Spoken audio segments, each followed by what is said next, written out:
চলো বন্ধুরা, আজকে আমি তোমাদেরকে দেখাচ্ছি কিভাবে গাওয়া ঘি তৈরি করতে হয়। তো দেখো কিভাবে গরুর দুধ থেকে ঘি তৈরি হয়। তো দেখতে হলে চলো আমার সঙ্গে। এই যে প্রথমে এটা হচ্ছে দুধ, হ্যাঁ, এটা বালতিতে রয়েছে, এক বালতি হাফ বালতি মতো দুধ। এগুলোকে আমি থালে ঢেলে নিলাম। হ্যাঁ, আমি দুটো থালে ঢালছি এখন। এবার দেখো অনেকক্ষণ রাখার পরে, প্রায় 5-6 ঘন্টা রাখার পরে এই ভোগটাকে তুলে নেব আর দুধটাকে আলাদা করে ঢেলে নেব বালতিতে। হাতটাকে এমনভাবে রাখবো আঙুলগুলোকে যাতে ওই যে দুধের উপরে থাকা ভোগটা পড়ে না যায় আর দুধটা আলাদা হয়ে বালতিতে পড়ে যায়।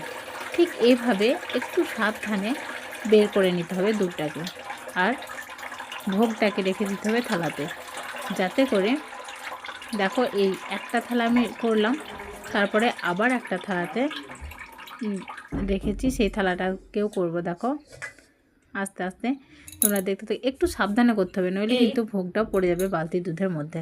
হ্যাঁ, যাতে বালতি দুধের মধ্যে না পড়ে যায় তার জন্য অনেকটাই সাবধানতা অবলম্বন করে করতে হবে। তারপর সেগুলোকে বাটিতে জমিয়ে রাখতে হবে 1-2 দিন করে।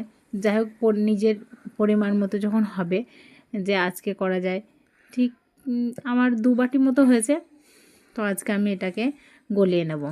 প্রথমে কড়াইতে দিয়ে দিয়েছি, তারপর গ্যাসের আগুনে চাপিয়ে দিয়েছি, যাতে করে কি হয় বলো তো, এটা তরল হয়ে যায়। হ্যাঁ, এটা আস্তে আস্তে তরল হবে। তারপর অনেকটাই যখন তাপ পাবে, তাপ পেতে পেতে এটা থেকে আস্তে আস্তে আস্তে আস্তে দেখো এই যে অনেকটা ঘন হয়ে গেল। হ্যাঁ, এবার আস্তে আস্তে তেল ছাড়বে, এই যে ঘিগুলো আস্তে আস্তে ছেড়ে যাচ্ছে। হ্যাঁ, আর ভোগটা আলাদা হয়ে যাচ্ছে। তো এভাবে দেখতে থাকো, অনেকক্ষণ এটাকে তাপ দিতে হবে। তাপ দিতে দিতে দেখো এবার ঘি প্রায় হয়ে আসছে। কিন্তু যারা একটু কড়া ঘি পছন্দ করে, অনেকেই কড়া ঘি পছন্দ করে, আমি যেমন কড়া ঘি পছন্দ করি, সেই জন্য অনেকক্ষণ এটাকে তাপে রাখলাম। তো দেখো এবার কত সুন্দর ঘিটা হয়ে গেছে, কালারটা কত সুন্দর এসেছে। আর এদিকে যে দুধটা রেখেছিলাম আমি, সেই দুধটাকে এখন উনুনে বসিয়ে দিলাম। আর এদিকে ঘিটা ঠান্ডা হচ্ছে। হ্যাঁ, একটু ঠান্ডা না হলে রাখা যাবে না, মানে ঠান্ডা করে রাখতে হবে, তারপরে ঘিটা ভালো থাকবে। আর ঘিটা যখনই রাখবে তখন কোনো কাচের পাত্রের মধ্যে রাখার চেষ্টা করবে।